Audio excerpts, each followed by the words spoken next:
오늘 우리가 함께 읽은 본문 말씀은 이 요셉이 형들에 의해서 그 애굽으로 이집트로 이렇게 노예로 팔려가는 장면을 기록하고 있습니다.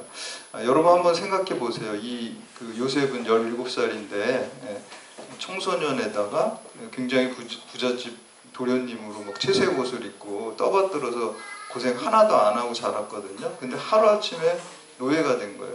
그 신분의 변화는 이루 말할 수 없는 거예요. 고생 하나도 안 한 사람이 노예는 인간 취급도 안 받으면서 살게 된 그 충격은 아마 어마어마할 거라고 생각합니다.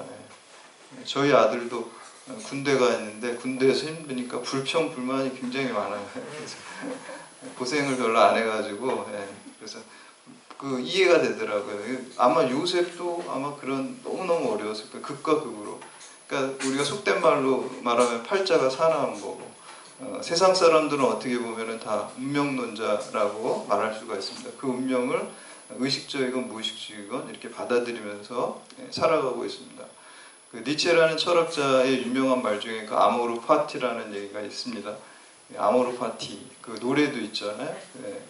아모르 파티 라틴어거든요. 운명을 아모르가 사랑하라는 것이고 파티가 이제 페이털 뭐 이렇게 운명을 나의 주어진 운명을 사랑하라라고 이렇게 얘기하고 있습니다.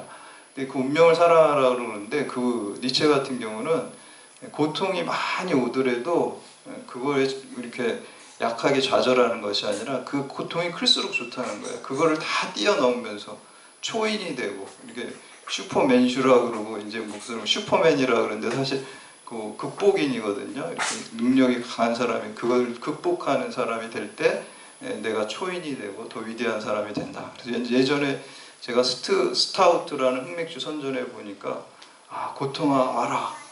내가 다 이긴다. 더 큰 고통아 와라. 그게 니체 사상이에요. 더 큰 고통이 올수록 그것을 뛰어넘은 더 큰 위대한 사람이 되기 때문에 초인이 된다고 그러고 나에게 주어진 운명을 회피하는 게 아니라 노예같이 뭐 이렇게 의존하는 게 아니라 신에 의존하는 게 아니라 내가 주인으로서 슈퍼맨 같은 위버맨슈가 된다라고 얘기를 합니다.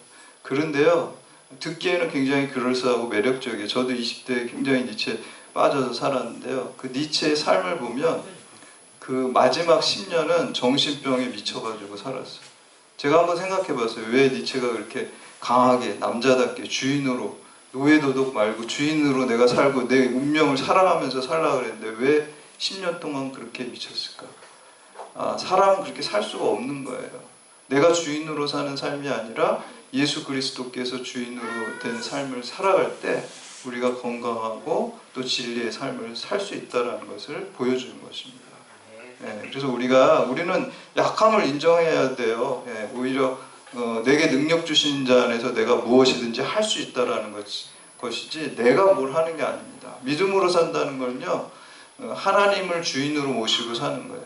내 자아가 주인이 될 때 니체같이 정말 이렇게 미칠 수밖에 없고 그게 너무너무 힘겨운 삶이 되고 마는 것입니다. 주님께 다 십자가 앞에 내 삶의 질고를 내려놓고 사는 것이 믿음으로 사는 것입니다. 그래서 기독교인들은 운명론자가 아니라요 섭리론자입니다. 섭리를 믿어야 돼요. 만약에 그 요셉이요 니체같이 내가 이 고난을 이겨나가봐야지 이렇게 했다면 17살짜리 아이가 그리고 고생 하나도 안 한 도련님이 막 미쳐버렸을 거예요. 아니면 자살했던지 그랬을 것 같아요. 근데 그 니체와 같은 초인이 되려고 한 게 아니라요 이 요셉은 하나님의 섭리를 믿었다는 거예요. 내가 지금 말할 수 없는 고통이 있지만 여기 하나님 계획이 있을 거야. 하나님의 섭리가 있을 거야. 그리고 내게 능력 주시는 자 안에서 여호와 하나님 안에서 내가 이걸 이겨나갈 수 있어. 그 기도하는 마음이 있었기 때문에 그 어려움들을 다 이겨나갈 수 있어요. 요셉이 이긴 게 아닙니다. 요셉 안에서 역사하시는 하나님께서 그를 이기게 하신 겁니다. 그래서 그걸 이기고 또 하나님의 섭리를 믿었기 때문에 그를 통해서 이스라엘 백성을 구원을 이루어가는 구속사의 하나님의 도구로 쓰임받게 된 것입니다. 그래서 오늘 이제 요셉이 구덩이에 들어가게 되고 또 이제 노예로 팔려가는 고난의 역경이 시작되는 그 말씀을 통해서 인생의 구덩이에서 인생의 고난 가운데 하나님의 드라마의 역사가 시작되는 그 말씀을 통해서 믿음을 새롭게 결단하고 하나님의 섭리를 내 인생 가운데 개입하시는 하나님의 섭리를 믿는 여러분들 다 되시기를 주님의 이름으로 축원합니다. 첫 번째 참된 그리스도인은 누군가를 구덩이에 넣는 자가 아니라 구덩이에서 꺼내는 자가 되어야 됩니다. 우리 25절 말씀 함께 봉독합니다. 25절 시작. 그들이 앉아 음식을 먹다가 눈을 들어 본즉 한 무리의 이스마엘 사람들이 길르앗에서 오는데 그 낙타들의 향품과 유향과 모략을 싣고 애국으로 내려가는지라. 아멘. 우리가 오래전에 나눠서 이제 조금 잊어버렸는데 형들이 이제 멀리 나가서 양을 치고 있을 때 그 아버지가 집에 있는 요셉의 형들이 잘하고 있는지 한번 가보라 그래서 가게 되고 거기서 형들이 꿈꾸는 자가 오는도다 해가지고 그냥 잡아가지고 채색 옷을 벗기고 이렇게 구덩이라는 건 이제 물 같은 거 짐승 주는 물 주는 구덩이거든요. 운물 같은 데다가 이 동생을 집어넣은 거예요. 죽이려고. 그러니까 보류한 거예요. 이제 어떻게 죽일까? 서류도 우리가 이제 결제 서류가 있고 보류 서류가 있는 것처럼 죽이긴 죽이는데 어떤 방식으로 죽일까 하고 그냥 일단은 넣어놓은 거예요. 그리고 형들이 뭐라면 음식을 먹어요. 아마도 그 음식은 그 요셉이 갖고 왔을 거예요. 그 아버지가 이제 형들 만나면 이거 음식 줘라 그래요. 집에서 바리바리 싸운 거를 줬는데 그 음식을 이렇게 먹으면서 또 동생을 거기다 놓고 이제 있는 거죠. 근데 그때 때마침 거기를 누가 지나갔냐면요. 이스마엘 사람들이 낙타의 유향과 모략을 싣고 이제 애굽으로 이집트로 이제 가는 거예요. 이스마엘 사람이 누굽니까? 그 하갈의 아들이 이스마엘이죠. 아브라함과 하갈. 하갈은 이집트 원래 이집트 이집트에서 온 여자입니다. 그래서 이 여종의 아들이 이스마엘이고 그 후손들이 이스마엘 족속이에요. 그리고 이집트로 간다는 거는 이집트가 그 당시에 최대 강대국이었고 거기에 이제 무역의 중심이었기 때문에 거기를 이렇게 가는 것을 만나고 있어요. 근데 이제 좀 의아해하는 거는 우리가 함께 본 28절에 보면은 좀 아까 이스마엘 사람이라 그랬는데 뒤에 보면 또 미디안 사람들이라 그래요. 전혀 다른 족속인데 왜 그럴까 의문을 가질 수 있는데 섞여 있었던 거예요. 이스마엘 사람, 미디안 사람 다 이렇게 장사하는 사람들이 그냥 한 무리를 이루면서 이렇게 가는 것입니다. 이 미디안 사람 역시 이제 아브라함의 후처 그두라의 그 사이에서 난 그 후손들입니다. 26절, 27절 말씀 함께 봉독합니다. 시작. 유다가 자기 형제에게 이르되 우리가 우리 동생을 죽이고 그의 피를 덮어둔들 무엇이 유익할까? 자, 그를 이스마엘 사람들에게서 팔고 그에게 우리 손을 내지 말자. 그는 우리의 동생이요 우리의 혈육이니라 하매 그의 형제들이 청종하였다. 무슨 말입니까?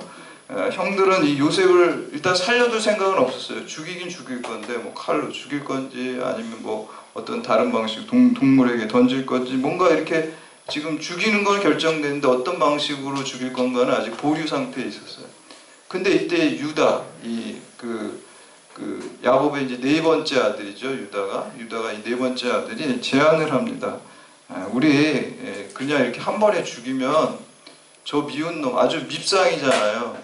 그 요셉은. 근데 한 번에 죽으면 고통이 약하니까 차라리 그냥 저 고생도 안 한 녀석 저 그냥 노예로 팔아버리면 평생 동안 고생하면서 더 길게 고통을 줄 거다. 그게 첫 번째 이유였고요. 두 번째는 돈도 생기잖아. 그러니까 굉장히 리즈너블한 거예요.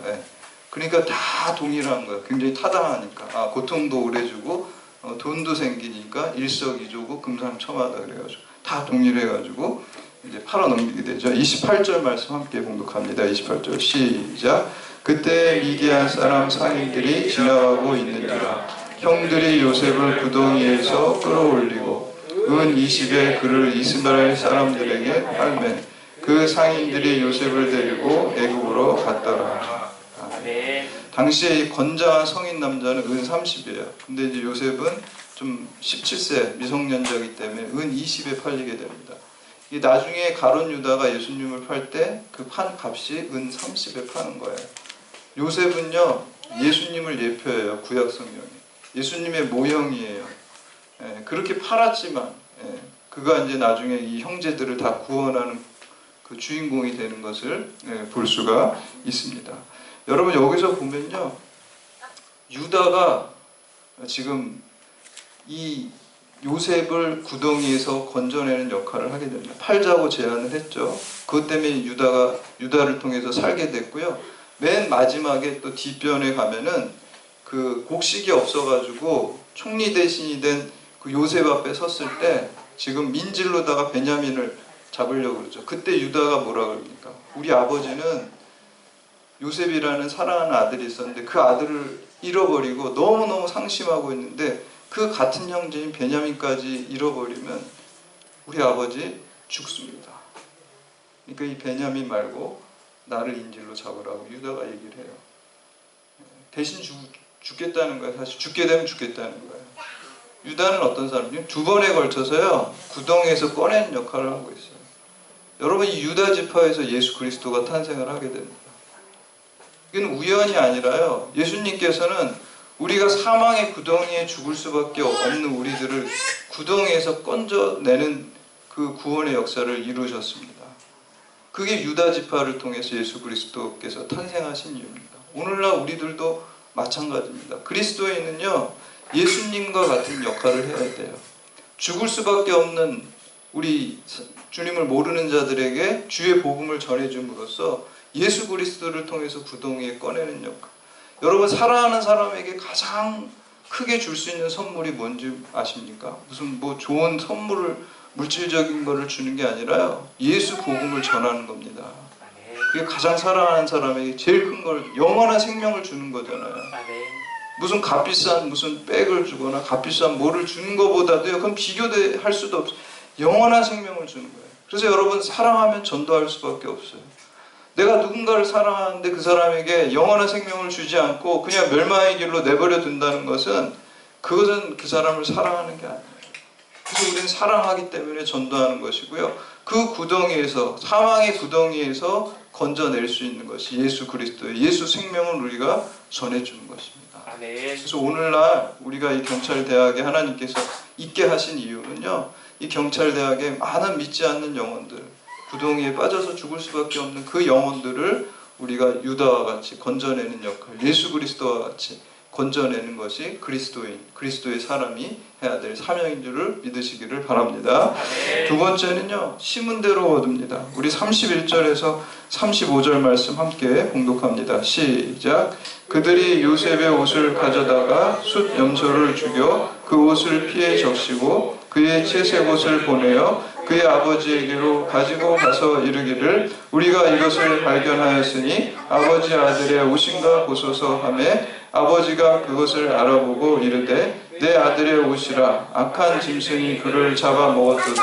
요셉이 분명히 찢겼도다 하고 자기 옷을 찢고 굵은 대로 허리를 묶고 오랫동안 그의 아들을 위하여 애통하니 그의 모든 자녀가 위로하되 그가 그 위로를 받지 아니하여 이르되 내가 슬퍼하며 수월에 내려가 아들에게로 가리라 하고 그의 아버지가 그를 위하여 울었더라. 아멘. 야곱이 피 묻은 채색 옷을 보고, 아들의 옷이잖아요, 그거 보고 요셉이 짐승에게 잡혀 먹었구나, 큰 슬픔 속에 빠지게 됩니다. 그리고 베옷을 입어요. 이때 당시 뭐 우리나라도 뭐 이렇게 초상집에 가면 옛날에 전통에 보면 베옷을 입잖아요. 근데 이때 이스라엘 백성들도 베옷을 입고요, 베옷을 헐렁한 게 입은 게 아니라요, 아주 타이트하게 몸에 꽉 끼게 입었어요. 그리고 속옷을 입지 않았어요. 그럼 배라는 건 이렇게 까칠까칠하거든요.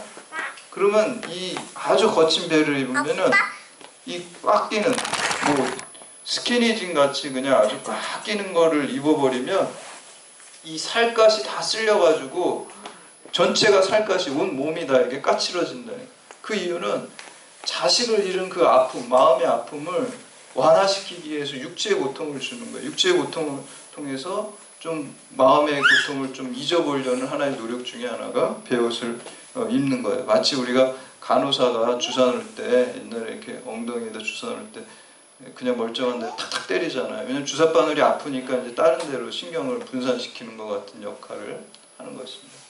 여러분, 이 세상의 가장 큰 고통은 제가 생각할 땐 자녀를 잃은 그 고통이 가장 크다고 저는 생각합니다. 그래서 이제 자녀를 잃으면은 땅에 묻는 게 아니라 이제 가슴에 묻는다 그러잖아요. 근데 이건 뭐 죽은 건 아니지만 제가 전에 사역하던 교회에 이제 여자 장로님이 계신데 이분이 이제 90세가 넘으셨어요. 북한에서 이제 6.25 전쟁 때 피난 올 때 이렇게 도망 내려오다가 딸을 잃어버렸어요. 그래가지고 이제 그 딸을 이제 북한에다가 두고 왔는데 생사도 잘 모르고. 근데 이제 그 장로님 그렇게 한 70년이 지났는데도 새벽에 일어나면 그 딸 소리가 들리고 그 마음이 그렇게 아프다라는 것을 들은 적이 있습니다. 야곱이 이런 그 아들 요셉을 근데 이제 언제 만나게 됩니까? 17살에 이제 이집트로 이제 팔려가게 되고요. 13년 동안 그 노예살이하고 감옥살이를 하게 되죠. 13년 동안. 그리고 이제 대풍년 7년이 지납니다. 그리고 흉년이 시작할 때 만나니까 13년에다 7년을 합하면 20년 만에 만나게 되는 것을 볼 수가 있습니다. 다시 이제 20년 동안 그 얼마나 그 아들이 죽었다고 생각하며 마음의 상처를 가지고 살았습니다. 근데 이제 이 20년이요, 이 야곱이 자기 형 에서에게 상처 준 기간이에요. 사실 뭐 이게 뭐 구속사의 드라마라 그러지만 이 야곱이 어떤 사람입니까? 이 발뒤꿈치 잡는 사기꾼 같은 사람이에요. 그래서 형의 장자권을 갖다가 노려가지고 형을 속이고 이제 도망가게 되잖아요. 형을 피해가지고 하란, 외갓집 하란으로 돌아가고 다시 이제 돌아오는 그 기간이 20년입니다. 자기가 형한테 마음에 주었던 그 상처를 그대로 자기에게 받게 된 거예요. 그래서 우리가 그 다른 사람한테 그 피눈물 나게 하면 자기도 그대로 갖고 인생의 부메랑이 돼서 돌아온다 그러잖아요. 그게 맞는 것 같아요. 우리가 심은 대로 걷는다는 게 농사의 법칙이지만 인생의 법칙이기도 합니다. 그래서 여러분들 누구한테도 이렇게 상처 주고 그렇게 힘들게 하면 안 된다는 거예요. 그거를 우리가 그대로 받게 돼 있어요. 그렇기 때문에 항상 선을 베풀어요. 갈라디아서 6장 9절에 말씀을 보면은 선을 행하되 낙심하지 말지니 포기하지 아니하면 때가 이름에 거두리라 그랬어요. 하나님께서 다 보고 계십니다.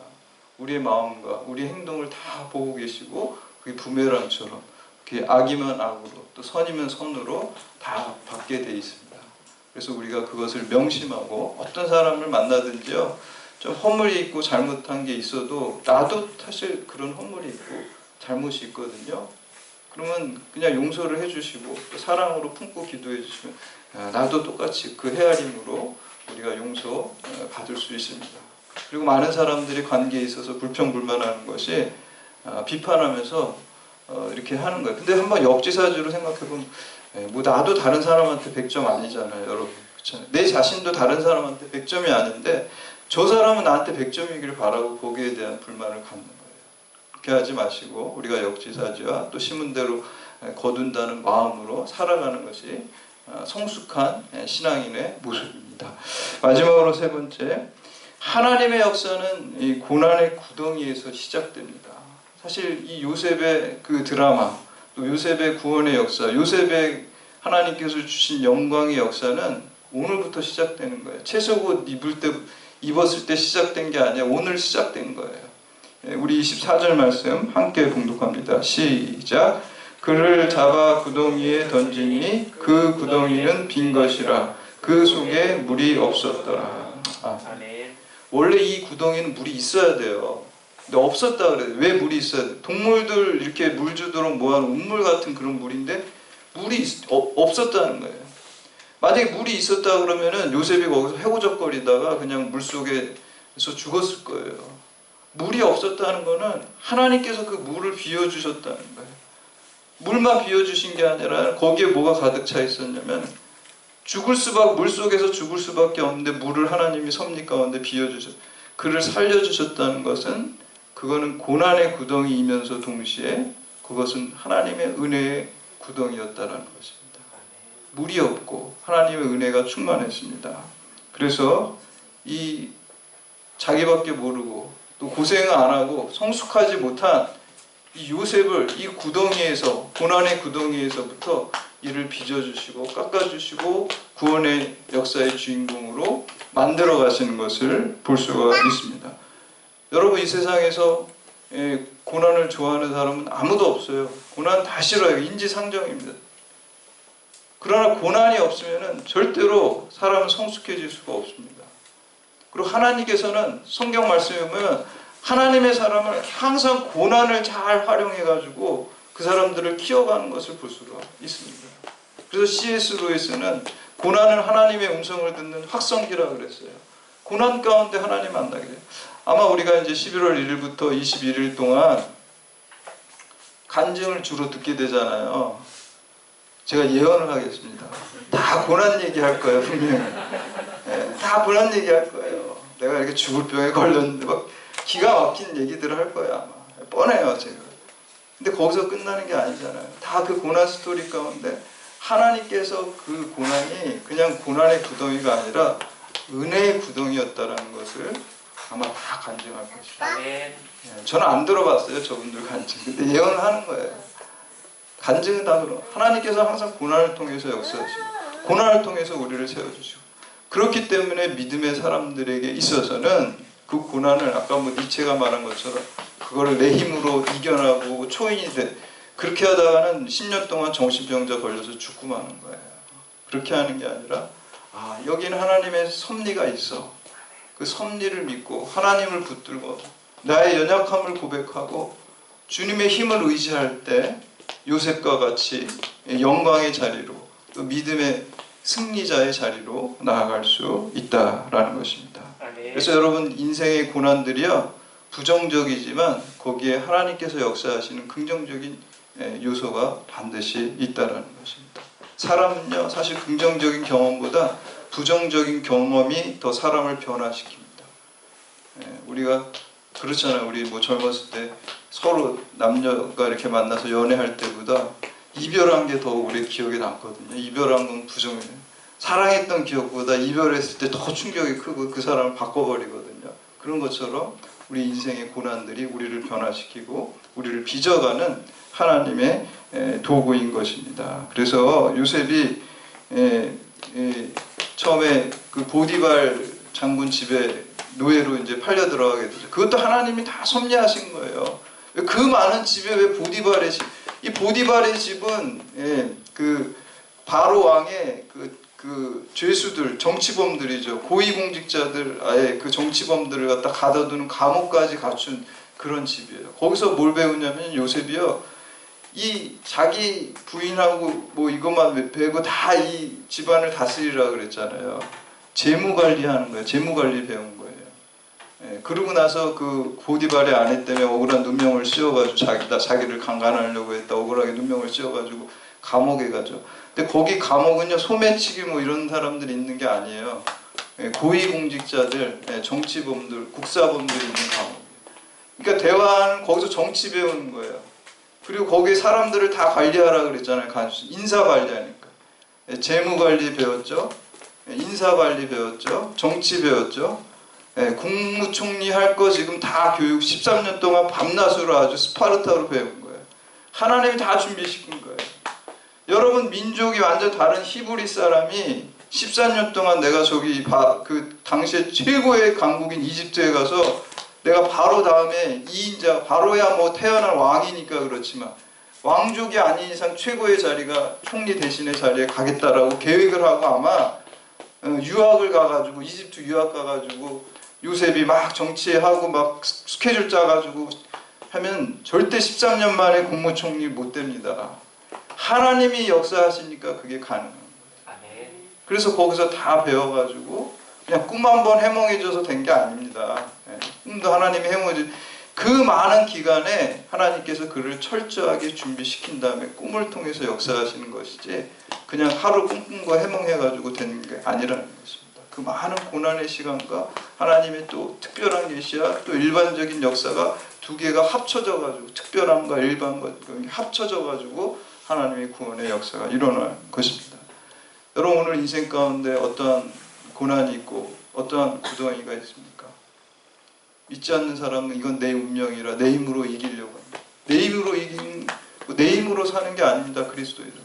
내게 능력 주시는 자 예수 그리스도의 능력으로 그 안에서 사는 것입니다. 여러분의 연약함을 고백하시기 바랍니다. 주님, 저는 아무것도 할 수 없다는 걸 고백하시기 바랍니다. 오늘 우리 어린이들 그 솔로몬 왕 얘기를 하고 일천번제한 다음에 기도하는 걸 얘기해요. 저는 그 솔로몬의 그 기도가 제일 좋아요. 하나님께서 구할 때 솔로몬이, 저는 하나님 앞에서 어린아이입니다. 저는 출입을 분간하지 못합니다. 언제 나가야 될지, 언제 들어와야 될지, 무슨 말을 해야 될지, 어떤 행동을 해야 될지 아무것도 몰라 어린아이와 같습니다. 저에게 하나님의 뜻을 깨달을 수 있는 지혜를 주시옵소서. 분별력을 주시옵소서. 여러분, 우리는 하나님 앞에 늘 어린아이입니다. 여은이 여기서 오늘 이렇게 찬양인도, 최연소 찬양인도자인데 우리 다 기쁘잖아요. 우리 하나님 앞에 늘 어린아이입니다. 그래서 예수님께서 어린아이와 같이 되지 않으면 천국에 갈 수가 없다 그랬어요. 우리는 나이가 뭐 60이 먹건 80이 먹건 90이 먹든지 간에 하나님 앞에 늘 어린아이와 같은 마음으로, 나는 출입을 알지 못합니다. 주님 도와주세요. 저는 연약합니다. 주님, 저에게 지혜를 주시고 능력을 주시옵소서. 이렇게 간구할 때 하나님께서 그를 통해서 구원의 역사를 이루어가는 것을 믿으시기를 바랍니다. 그래서 여러분, 인생의 어려움과 고난이 있을 때 부정적인 것이 아니라 여기 가운데 하나님의 섭리가 있지, 더욱더 그 고난을 기도의 휘발유로, 기도의 동력으로 삼아서 이 시대 요셉과 같이 크게 하나님의 구원의 역사를 이루어 가시는 주인공으로 쓰임받기를 주의 이름으로 축원합니다.